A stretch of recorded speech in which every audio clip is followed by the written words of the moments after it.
Welcome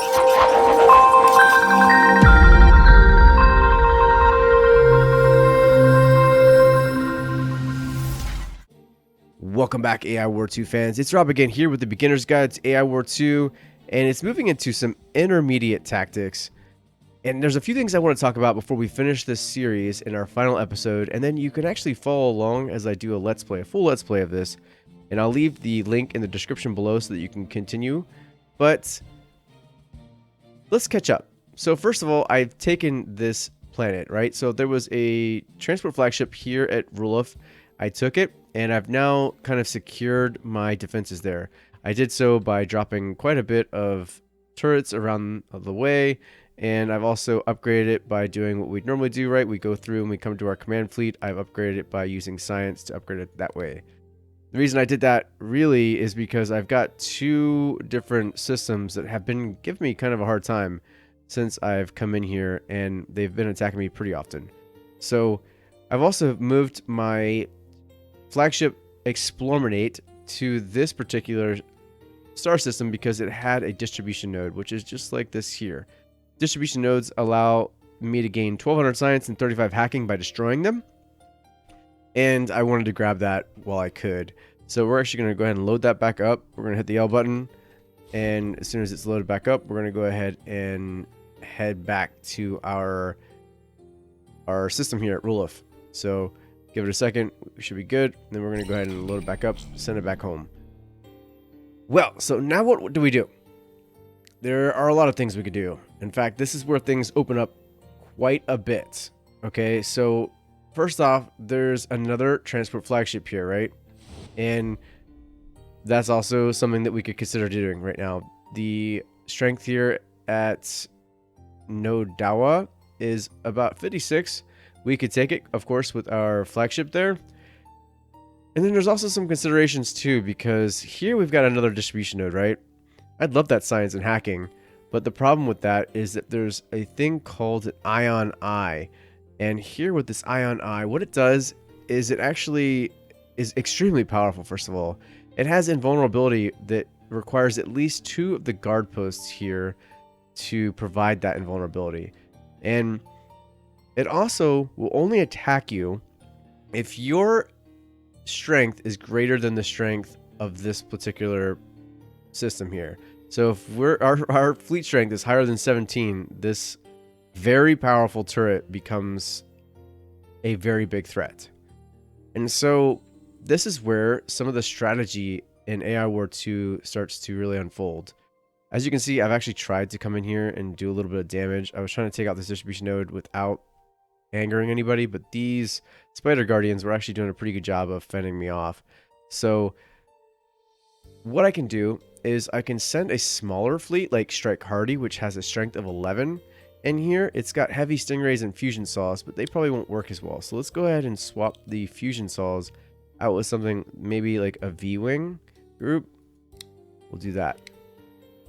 And that way I can drive into this particular system and attack that distribution node with pretty overwhelming numbers. Time for a little target practice. Hold still. And it looks like they're preparing themselves for the onslaught. So we'll wait for them to come to me. We're going to go ahead and speed things up, because right now if I tried to actually attack this spot, it would be really difficult because they've got their system set up for an attack wave. So anyways, what I was going to say is that we'll take the Strike Force 4 here, and we're going to, with our mini V-Wings, attack that system and try to get that distribution node without pissing off that ion eye and without losing everything, because there's also an orbital mass driver here. Not to mention, there's also quite a few ships. Listening post report AI instigator base constructed. Oh wow, okay, we'll have to talk about the instigator base here in a second too.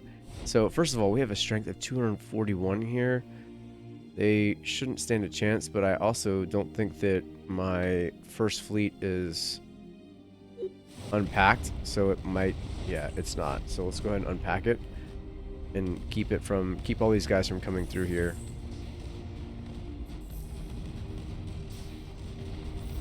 All right, so their small little force has already become overwhelmed. So it looks like they actually didn't come from here. I didn't look to see where it was coming from, but it did not come from here. So what we can do is we're going to try to bring Strike Force 4 into this area and at least get this knocked out real quick. So as soon as it comes through this, we're going to go ahead and unload, and we're going to immediately attack this distribution node. All right, we got it. So that's all we needed to do. We're going to come back now before we lose any more of our ships, before we lose that carrier here. We're going to lose, it's going to be crippled. So there we go. What we've done now is we've gained the 35 hacking and the 1200 science that we wanted from that without losing everything. I mean, we're going to lose the ships that are still there, unfortunately, but that is what it is. And these without their support ship and everything are just sitting ducks, so it's no big deal. But that's the kind of gameplay that we're looking at now. We're going to look at guerrilla strikes to take out things that we need and sort of, only take systems that were absolutely really necessary for our advancement. We might take Nodawa, but the problem is, of course, then we have 1, 2, 3, 4 different wormholes that we'll need to defend from. So, we do want this flagship, right? This flagship's important. The problem with everything we've got going on right now is that we need a smaller force to avoid this, but we can't really get in here yet because the smaller forces we have aren't doing enough damage to take out these ships, and certainly not enough to take out some of these guard posts that will help disable this thing. So that position right now isn't great. We're going to go ahead and avoid this for now. We're going to go ahead and move through. We're going to come up here.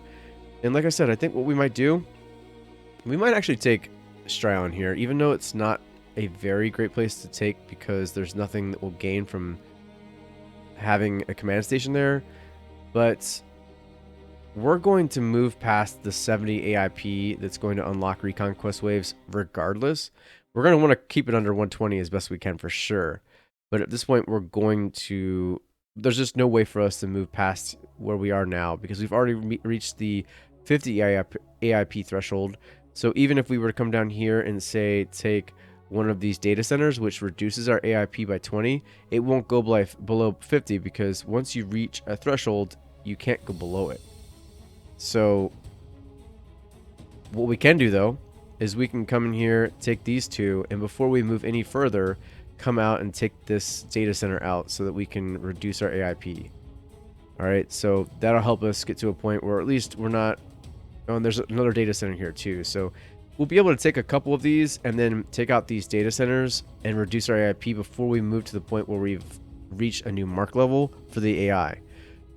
Those are really important considerations, right? So you do want more systems, but you need to subsequently reduce the AIP as much as you can, and you'll do that by taking out data centers and a few other things as you'll find as you progress. There's another consideration too, right? So now we've located an instigator base, and these instigator bases get stronger the more they're around. So it says you want to kill it quickly, which is true. So what you want to do is you want to find it. It's here. It's right here now, and you want to take it out as quickly as possible. So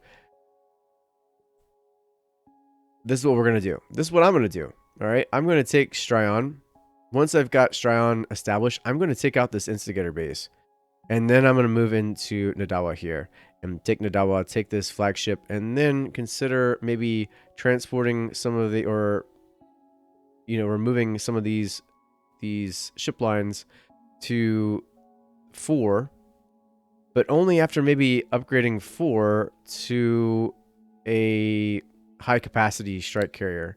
So by doing that, let's look at it here. Oh, I can't because I don't have enough. I could have doubled. See, it says grants a 2-time bonus to the ship cap of all strike craft members of the fleet, but the fleet bonus limit is for only 3 or fewer non-elite ship lines. So it would have worked out if we just kept our fleet ships, or sorry, our ship lines on the lower side, but we don't even have the hacking points required, so I'm not worried about it. We might get those. We will have those soon from taking these planets, but it's a consideration, right? We also can look at the way we can change these transports as well to maybe a cloak transport or maybe an agile transport. Those are a little bit more capable of doing deep strikes, especially with cloaked ones, right? You can go in there with a cloaked flagship, come in behind enemy lines, attack what you need to, and move on. And, that's where the strategy starts to unfold. And it's where I can't really tell you how to play because there are many different ways. I have one way. Many other players who are much better than me have many other different ways. And the strategy kind of unfolds in a way that's kind of hit or miss. Like let's say it's trial by error, right? You are going to try things and you're going to fail miserably.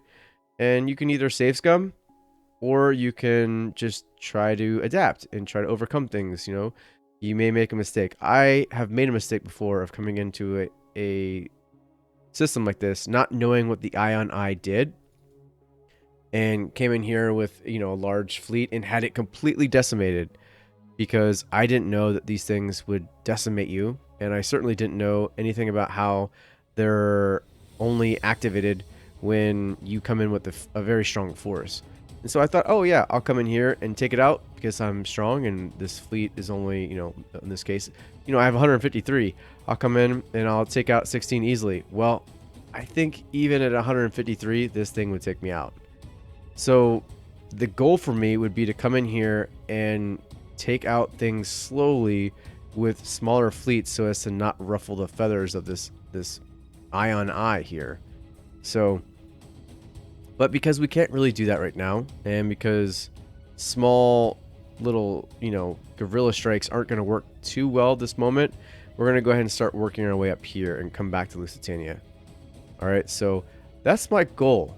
That's what I'm going to do. And in fact, as I start to continue this Let's Play, that's probably where I'm going to go. I'm going to go from here to Stryon and then Nodawa and then take out this Instigator base, or maybe, swap those. Maybe I take out the Instigator base first and then take out this here. And then along the way, I'm also reinforcing defenses and then trying to figure out what I'm going to do with Lusitania, because Lusitania is a problem, especially since the Ion Eye is there. And, it might mean that I just go ahead and take out the single warp gate here so that they can't send anything else, and I just leave this place stranded. Although it does have a fleet capacity extender, so that is something I really want eventually.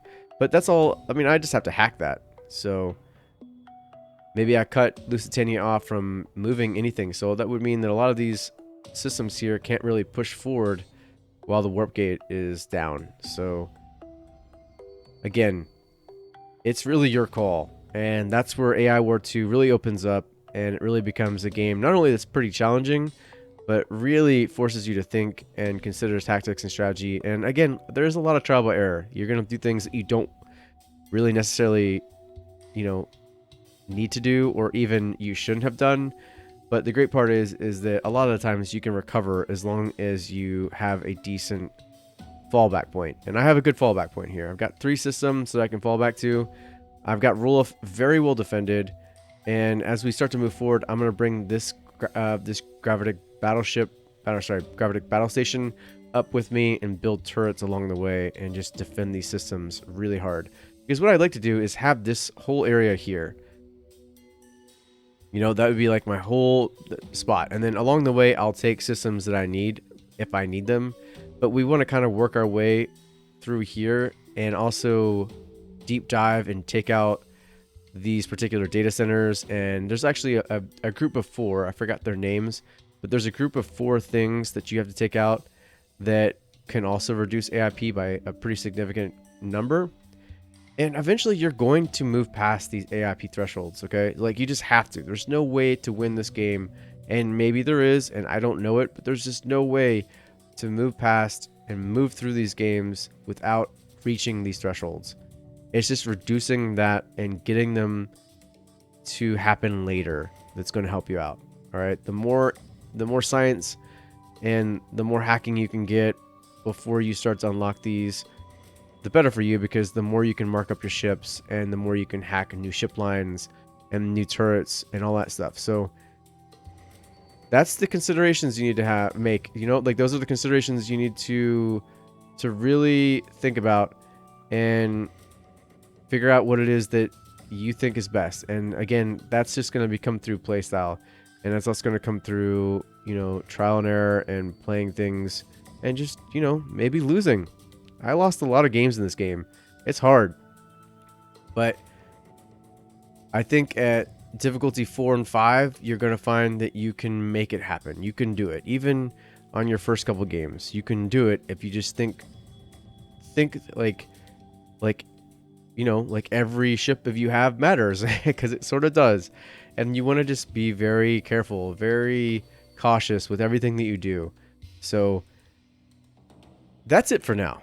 All right, what's going to happen is that from now until the time I either lose or win, I'm going to use this as a Let's Play. So you can check the Let's Play link in the description below.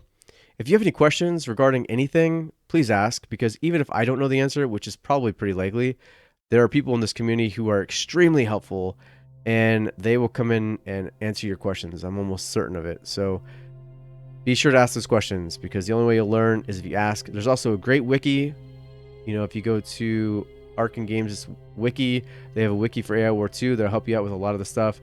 And their Discord is also just full of very friendly people that will help you with any of the questions that you might have too. So be sure to do that.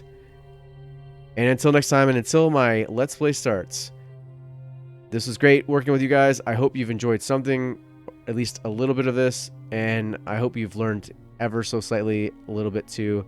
And I hope that I've helped you kind of create a foundation so that you can become a better AI War 2 player. Thanks guys for watching. Until next time, this is Rob from eXplanation. Keep exploring.